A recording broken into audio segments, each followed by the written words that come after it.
নমস্কার বন্ধুরা, এখন ঘড়িতে পুরো 5টা বাজে। তো প্যাকিং পুরো রেডি হয়ে গেছে, লাগেজ বেঁধে নিয়েছি।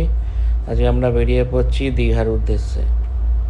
এখন 5:30 বেজে গেছে, প্রায় 5:20 বাজে। আমরা আপাতত আজাদিন ধাবায় এখানে আটকে আছি।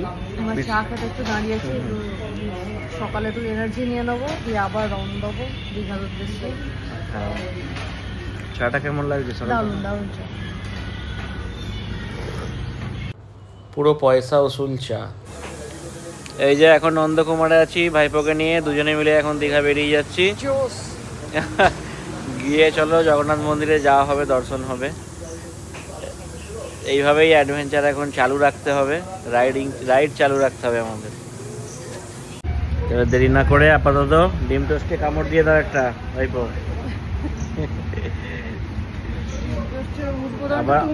আবার অনেক দূরে যেতে হবে, তাড়াতাড়ি, গরম আছে দেখে।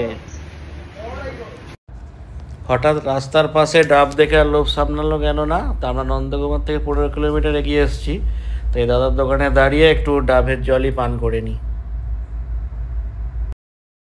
Cruising down the highway, windows down low. Sunset paints the sky in a fiery glow. Mountains rise up, touching clouds above. Valleys below, filled with whispers of love. On this road, every scene's a delight. From sunrise to starlight, day to night. Nature's canvas unfolding so grand. In this journey, we're living unplanned. City streets pulse with energy so bright. Neon signs flashing in the depths of night. Skyscrapers stand tall, reaching for. এখন ঘড়িতে বাজে সকাল 9টা। ঠিক টাইমের মধ্যেই আমরা পৌঁছে গেলাম দীঘার সমুদ্র সৈকতে। সকাল 5টায় এসে বেরিয়েছিলাম, 3-4 জায়গায় হল দিয়ে ফাইনালি পৌঁছালাম। ফাইনালি এসে পৌঁছালাম ভোর 5টা থেকে বেরিয়ে 9টার মধ্যে। দর্শক বন্ধুরা, ডান দিকে দেখুন আমাদের নবনির্মিত সেই জগন্নাথ ধাম। কি অপূর্ব লাগছে, বাইরে থেকেই দেখতে খুব সুন্দর লাগছে।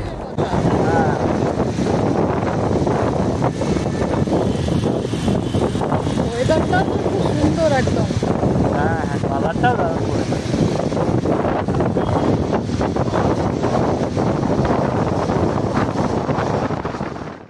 টানা 2 ঘন্টা ধরে খোঁজার পর অবশেষে হোটেল রাজ ইনের দেখা পেলাম। আর তার রুমের রেট তো এখন খুব হাই, 2500 করে পার নাইট। আসুন রুমটা আপনাদের দেখিয়ে দিই। মানে এসি ফ্যাসিলিটি আছে, বাথরুমটা দেখে নিন একবার, আপাতত ক্লিন করে দিয়েছে। আর রুমে ওয়াইফাই ফ্যাসিলিটিও আছে। আর এখন নিয়ম করেছে টানা 2 দিনের বুকিং ছাড়া রুম দিচ্ছে না, কারণ পুরো সব জায়গাতেই রুম অলরেডি বুকড, হাউসফুল হয়ে আছে।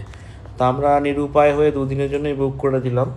কথা বলে নিলাম তার সাথে, ওরা 2500 প্রথমে বলেছিল, কিন্তু লাস্টে বললো যে তোমরা 2300 করে 4600 দিয়ে দেবে 2 দিনের। তাহলে এবার আমরা ফ্রেশ হয়ে নিই। আমরা আপাতত রুমে ফ্রেশ হয়ে বসলাম। এখন কটা বাজে? এখন 11:38। 11:40 মতো হয়ে গেছে। এরপরে আমরা সমুদ্রের দিকে যাব, তো স্নান করে আসি, তারপরে লাঞ্চ হবে 2টোর দিকে। তো বন্ধুরা, আমরা দুপুরে স্নান সেরে চলে এলাম আজকের দুপুরের লাঞ্চটা করতে কোষে কষায়। ইচ্ছা আছে একটা ক্র্যাব খাওয়ার। দর্শক বন্ধুরা, কোষে কষার ভেতরের পরিবেশটা একবার লক্ষ্য করুন। পুরনো কলকাতার আমেজটাকে এরা সুন্দরভাবে তুলে ধরে কাঠের টেবিলে কি সুন্দর বসার আয়োজন করেছে। আসুন তাহলে আর দেরি না করে আমরা এবার দুজনে খেতে বসে পড়ি।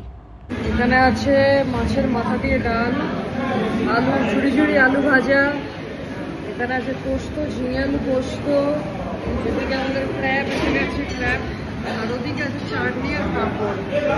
এবার খাওয়া আমরা শুরু করে দিচ্ছি, ঠিক আছে? আবার খাওয়া দাওয়ার পরে আবার কথা হবে। এই খাওয়া দাওয়া চালু করলাম, মাছের মাথা দিয়ে যা হয়েছে দুর্দান্ত। Hello, good evening guys. Evening বলবো না নাইট বলবো বুঝতে পারছি না। আমরা সেই কোষে কষা থেকে খেয়ে এসে যে একটুখানি ন্যাপ নেওয়ার জন্য, রেস্ট করার জন্য শুয়েছিলাম, হঠাৎ উঠে দেখি 11টা বাজে পুরো ঘড়িতে। তো কি ভাগ্য ভালো, মানে তখন আমাদের ভাইপোর 6 সেন্সটা কাজ করেছিল। এই যে আপনাদের দেখাই, একটা হাইড অ্যান্ড সিকের প্যাকেট কিনে আনা হয়েছিল, আজকে ওইটাই আমাদের ডিনার হয়ে গেল। আর কোনো উপায় ছিল না, 11টার সময় আর কি খাবো, কোথায় যাবো। আর সত্যি কথা বলতে পেট এখনো ভার আছে, খুব যে খিদে পাচ্ছে তাও নয়। আর কিন্তু বাইরে আমাদের ঘোরাটা হলো না, আজকে ডে 1টা এইভাবেই গেল। ইভিনিং এর যে একটা স্ন্যাক্স বা একটু ঘোরা সি বিচে, সেইটা আজকে মিস হয়ে গেল। কিন্তু কালকে আমরা চেষ্টা করব যাতে তাড়াতাড়ি লাঞ্চটা করে একটু ঘুমিয়ে নিয়ে বিকালের দিকটা বেরোতে। আজ আসলে হোটেল পেতে পেতে তারপরে রেস্ট করতে করতে আমাদের লাঞ্চটা তো অনেক পিছিয়ে গেছিল, তো সেই জন্য আরো প্লাস বাইক জার্নি, একটা এতক্ষণ জার্নি করে আসা, তার একটা ধকলের জন্য। আর যেহেতু আমরা যেভাবে আসবো তাই এক্সাইটমেন্টে রাত থেকে ঘুমও হয়, হয়নি।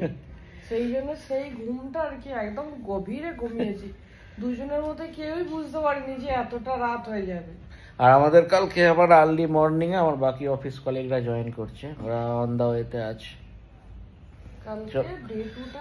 তাহলে stay alive signing out from day 1।